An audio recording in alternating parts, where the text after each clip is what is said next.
Throughout the 90s, you would be hard-pressed to find a company putting out a more consistent variety of great games than Rare. In a blistering 10-year stretch, the British studio created beloved franchises like Banjo-Kazooie, while also working with established IP such as James Bond. Rare had become synonymous with Nintendo during this time, and helped define the NES, SNES, and 64 era. But in the early 2000s, everything changed when the esteemed developer was acquired by Microsoft. What has ensued in the agonizing 20 years since can only be described as one of the biggest fumblings of talent in gaming history. Rare was founded in 1985 by Tim and Chris Stamper, who would quickly begin developing games for the Nintendo Entertainment System. Following strong releases like RC Pro-Am and Battletoads, they formed a strong relationship with the console manufacturer and became a go-to second-party partner. In 1994, their collaboration went to the next level when Rare was granted access to one of Nintendo's most historic characters, Donkey Kong. That project would become one of my personal favorite games of all time, Donkey Kong Country, and was an incredible feat. Not only did it push the Super Nintendo to its absolute limits with its visuals and music, but it completely reinvented Donkey Kong as a character and as a franchise. And over the next 8 years, Rare would continue to put out banger after banger. Every single year, this team put out at least one iconic all-time great game. What stands out to be the most about this run is the sheer diversity of the games they were making. It felt like with each new release, Rare would take on another new genre and somehow nail it every single time. They would make beat-em-ups, platformers, fighting games, first and third person shooters, and arcade racers. They would make portable games and home console games, children's games and mature games, licensed games and original IPs. Having a studio able to put out so many high-quality titles in such a relatively short period of time was already pretty amazing. But to have a team achieve this success across nearly every possible genre, it was just unheard of. It truly seemed like anything Rare was asked to do, they were always up to the task. And as you can imagine, that's a pretty valuable trait. So as we reached the 2000s, Rare was looking to use their newfound pedigree to scale up. But in a surprise twist, their longtime partner didn't seem so eager. Despite owning 49% of Rare stock, Nintendo never took that final step of full ownership. It's still not entirely clear why Nintendo got cold feet, but they would soon regret it. With Rare now looking elsewhere, they immediately had suitors lined out the door, most notably Activision and Microsoft. As Nintendo fought to keep their share, a bidding war broke out amongst the three industry titans. And once it came down to a bidding war, there was never a realistic scenario where anyone could compete with Rare's soon-to-be new home. At the start of the 21st century, Microsoft was looking to expand their tech dominance into an entirely new space, the video game console market. The Xbox, launched in 2001, was a pretty big risk, but was pulled off well because Microsoft smartly played to their strengths. They couldn't compete with the history of Sega, they couldn't overtake the everyday brand recognition of Nintendo, and no one was going to catch the absolute titan that was PlayStation and the upcoming PS2. But there was one thing Microsoft had that no one else did: a near endless amount of money that they were willing to spend. Backed by their other multi-billion-dollar products, Microsoft was able to invest heavily into games and studios, allowing them to gain equal footing with the big three basically overnight. The most famous example of this was the acquisition of Bungie, landing Xbox their must-have launch title, Halo Combat Evolved. Considering how well that purchase went, Microsoft would begin to look for their next target. With Rare and Nintendo on rocky terms right around this same time, the perfect opportunity landed right in their lap. And so, on September 24th, 2002, Microsoft purchased Rare for a staggering $375 million,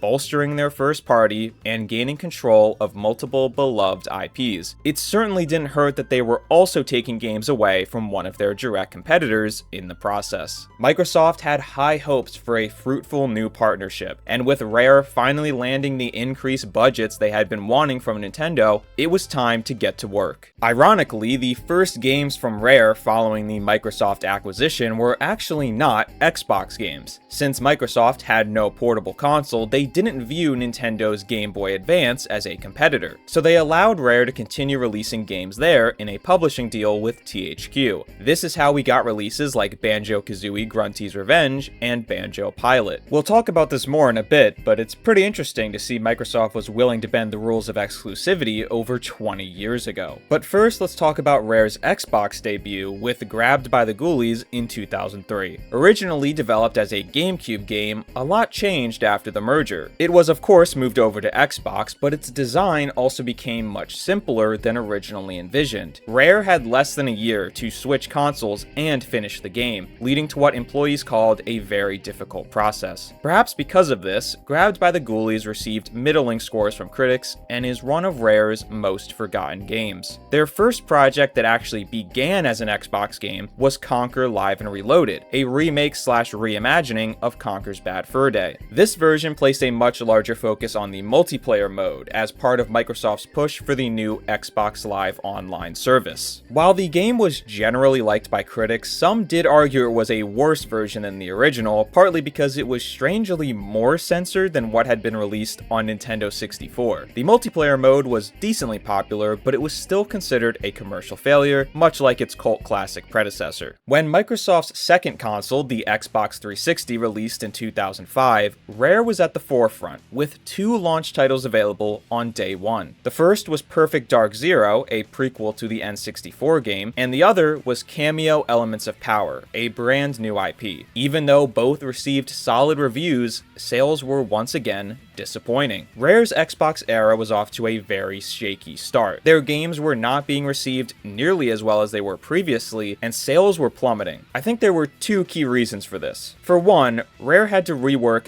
basically everything they had in the pipeline on a very tight schedule. Projects such as Perfect Dark and Cameo were meant to be GameCube games and had to be transitioned over to Xbox 360. In the midst of the turmoil, they also had an unbelievable amount of games canceled. I mean, seriously, look at the list of all their dead projects in the years following the Microsoft purchase. With several failures in a row, and with new games struggling to get off the ground, it was time to break out their most beloved IP. Oh, Banjo-Kazooie Nuts and Bolts, the game that helped so many 2010s gaming YouTubers pay their rent. Back in that time, you would have thought this was the worst piece of media ever made. In reality, it's just a pretty mediocre sandbox game that departed too far from what made the series great. If this had been a Lego game, for example, it probably would have been decently liked. But as the return of Banjo-Kazooie, it definitely missed the mark, no doubt about that. And so even after bringing back what had been Rare's most popular original IP, Nuts and Bolts was another poor seller. It was at this point that everything changed. Rare had tried just about everything they could since the acquisition, and none of it was working. Part of the reason for this was because their games were just simply not as good as they used to be. But I think the bigger factor at play here was that Xbox had moved in a totally different direction. When Microsoft first purchased Rare, their Xbox console was brand new. It wasn't clear yet what kind of audience would be attracted to it, but by the time Nuts and Bolts came out in 2008, the Xbox 360 had firmly solidified itself as the multiplayer shooter console. Call of Duty, Halo, and Gears of War were the most popular games that defined the generation, and Xbox had naturally formed a community based around those titles. Many of the people who were buying a 360 were doing so to engage with those kinds of games. They weren't doing it so they could play Viva Pinata Trouble in Paradise. Rare began to feel like an afterthought, and the sales showed it. It had been nearly 10 years since they had released a game that was a hit both commercially and critically, and with each passing year, the Rare logo was beginning to lose its reverence. What I mean is, the farther we got from the heyday of Donkey Kong Country and GoldenEye, the more people started to forget who this company used to be. For many Xbox 360 players, the Rare logo didn't mean anything in the way it did for someone who grew up with a Super Nintendo or N64. Honestly, after some of the poor releases, the logo may have actually had more of a negative connotation than anything else. All of this is to say that Rare and Microsoft desperately needed to try something new, or this $300 million partnership was at serious risk of going under. In the 2010s, Microsoft was pushing a huge new initiative. The goal was to compete with Nintendo's Wii console and its trademark motion controls. I am of course referring to the now infamous Kinect. Although it's nothing more than a laughingstock today, it was actually a big deal at the time. It wasn't something they just phoned in to try and capitalize on a popular trend. Xbox truly believed in Kinect and were deploying a ton of resources into it. They were even willing to totally transform one of their first-party teams teams in order to support it. In October 2010, just a few weeks before the Kinect was set to launch in North America, Scott Henson was named the new studio manager of Rare. Henson had previously been a developer on the 360 and Kinect hardware, and although I'm sure he's a very talented individual, I always found this to be a very strange fit. Rare was one of the most creative and unique AAA teams out there. It felt odd to task someone who had primarily worked in hardware as the leader of a studio like that. But this was no accident. Xbox's vision for Rare had changed, and they were now going to be the Kinect team. Starting with Kinect Sports, a very distinct and definitely never before seen sports motion control game. Development was not easy, with Rare constantly having to fiddle with the Kinect and work through its frequent quirks. Internally, they worried about how the game would be received and if it would even function properly at all. But perhaps to the surprise of Rare, the Kinect was a smash hit upon release. Guinness World Records famously named it the fastest selling peripheral of all time, with 8 million units sold in the first 2 months. And Rare's Kinect Sports was a big seller as well, totaling over 3 million copies by 2011. And so for the first time in what felt like forever, Rare had released a commercial success. After so many years of struggling to find their place in the Xbox ecosystem, Kinect may have finally given them their answer. But things wouldn't remain this smooth for long. Rare's fear about the instability of Kinect had come true. More often than not, the device was flat out frustrating to use, and regardless of it selling well, most games released for it were not considered particularly great. As the years went on, there was a lot of growing disdain for Kinect, primarily due to Xbox's heavy focus on it in the final years of Xbox 360. While PlayStation was releasing The Last of Us in PS3's final days, Xbox was pushing Star Wars Just Dance. It was a super bizarre end to what had been a great generation, and to the dismay of many Xbox faithfuls, Kinect would continue to be prominently featured with their next console. The reveal and release of Xbox One was a comedy of errors that I've already covered extensively on this channel, but what's relevant to our discussion today is the connection to Kinect. Of the many controversial features of Xbox One, the bundled inclusion of Kinect was probably one of the dumbest. Xbox was so confident you would love this tech that they no longer wanted it to be optional, and were instead considering it a core element of the Xbox One experience. In fact, it was originally planned that the Xbox One would not even function without the Kinect being plugged in. Microsoft eventually reversed that disaster waiting to happen, but they did stick to their guns that Kinect would be sold alongside their new machine. Every Xbox One console sold would have a Kinect in the box as well, whether you wanted it or not. This decision caused Microsoft's 8th generation console to be $100 more expensive than their PlayStation counterpart at launch, all for a peripheral that their core community loathed. Unfortunately for Rare, they were now very much at the will of this controversy. As Xbox's internal Kinect team, they had no choice but to continue development of Kinect Sports Rivals, their planned Xbox One launch title, and hope for the best. But Rivals missed its intended deadline and had to be delayed into 2014. By the time the game did finally release, Kinect had been flipped on its head. In response to Xbox One sales rapidly falling behind PlayStation 4, Microsoft announced plans to sell the console without Kinect in May 2014. It was around this same time that they finally accepted defeat and began to distance themselves from the peripheral. All of this went down just 1 month after the launch of Rare's brand new Kinect exclusive game. You can imagine how well that went. With Kinect in the rearview mirror, it was time for yet another reinvention of Rare. We did get Rare Replay in 2015, a wonderful celebration of their history. But as awesome as it was, this was nothing more than a compilation of their older games. In some ways, it almost made me more sad. It was like, hey, look at all these awesome games we used to make before we did Kinect Sports for half a decade. Thankfully though, we did get a glimpse into the next evolution of Rare this same year. Sea of Thieves would be a multiplayer live service game centered around the life of a pirate. Initially, there was quite a bit of criticism upon its release in 2018, but Rare continued to refine and improve the game over the years, and it eventually became extremely popular. What I've always appreciated about Sea of Thieves is that it's a super creative take on the live service genre. Rather than just doing what everyone else was doing, they found their own unique path to take, while still incorporating current day business practices. This allows the game to still have that classic Rare feeling, while also serving itself up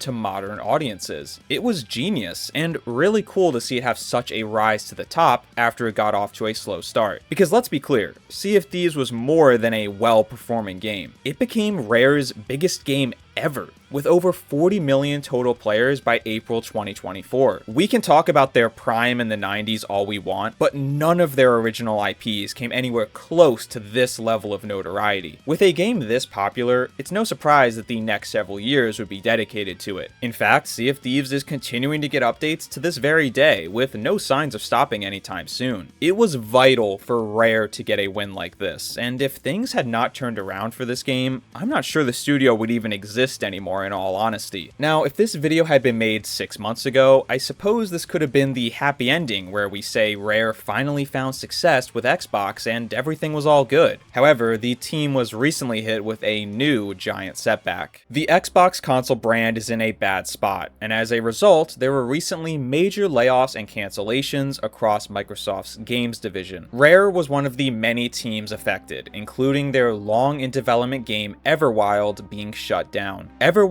was a bit of an oddity, reportedly being in development since 2014 and first being officially announced in 2019. But since then, we've seen almost nothing from the project aside from a few teaser trailers. But Xbox didn't seem too concerned, with Phil Spencer saying as recently as February 2025 that they would give Rare all the time they needed. By July of that same year, things changed, and Everwild was gone. In response to this news, 2 of the last remaining members from Rare's glory days would depart soon after. Executive producer Louise O'Connor, who had been with Rare since the N64 days, and Greg Mayles, an industry veteran who had worked at the company for 35 years, were now gone. Ever since the Microsoft acquisition, Rare did everything they were asked. They had games ready for console launches, they went all in on Kinect, and they even managed to release a live service moneymaker. But when it was time to make the game they wanted with Everwild, it was taken away from them. At the end of the day, it's business, and Everwild did take quite a long time to get out the door. But it's obvious from these departures that Everwild's cancellation hit deep, and was ultimately the breaking point for the few Rare employees who had managed to hold on this long. For the third time in just 13 years since being purchased by Microsoft, Rare faces an uncertain future. Thankfully, they still have Sea of Thieves to fall back on for the time being, but no game can last forever. And when the day does come that that player base is gone, what will Rare do next? Your guess is as good as mine. It's easy to say they should just go back to making Banjo-Kazooie games, but the sad reality is that Rare does not exist anymore. Through all the layoffs and transition periods, there is almost no one left that even worked on those games. Rare making a 3D collectathon platformer today would be no different from anyone else doing it. That's not to say there aren't incredible people working at Rare today who could make a great game, but their expertise and backgrounds are just different. The biggest irony of it all is that Xbox's new direction actually could have been a perfect fit for the Rare we used to know. I mentioned earlier how Xbox was willing to bend the rules of exclusivity back in the early 2000s when they first bought Rare. Well, nowadays, all gloves are off. Xbox has become one of, if not the biggest third-party publisher in the world, and with games like Halo and Gears of War now on PlayStation, Xbox exclusivity is essentially a thing of the past. This opens up whole new possibilities for their development teams. Maybe games that wouldn't perform too well on Xbox, but would be right at home on Switch, for example, could have a better chance of getting made. This sounds like a match made in heaven for Rare, who could get back to making the games they used to, and share them with the Nintendo audience, who would probably eat it up. But as we just said,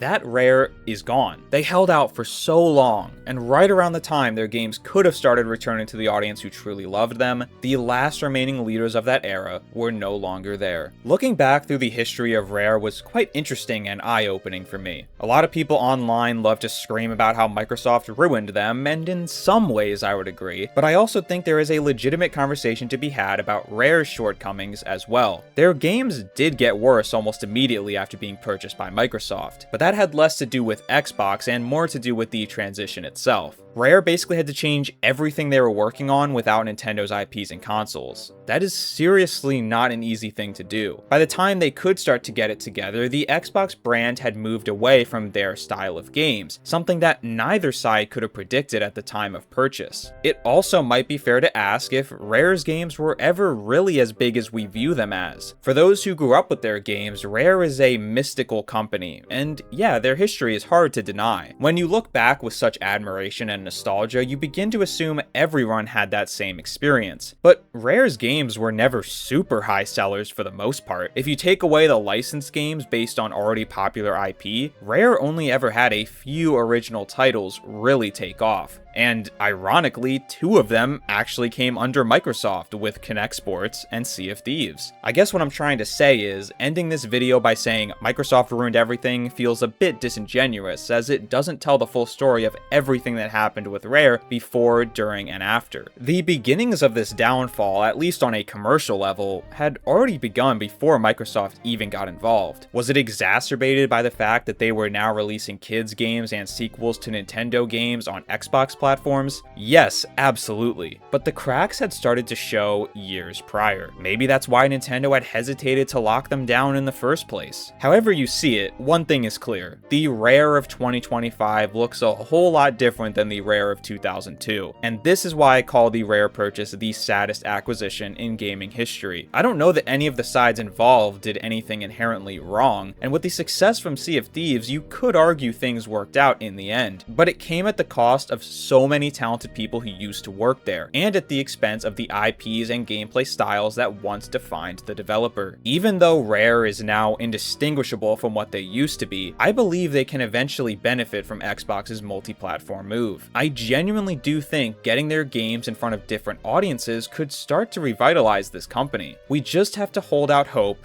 that it's not already too late.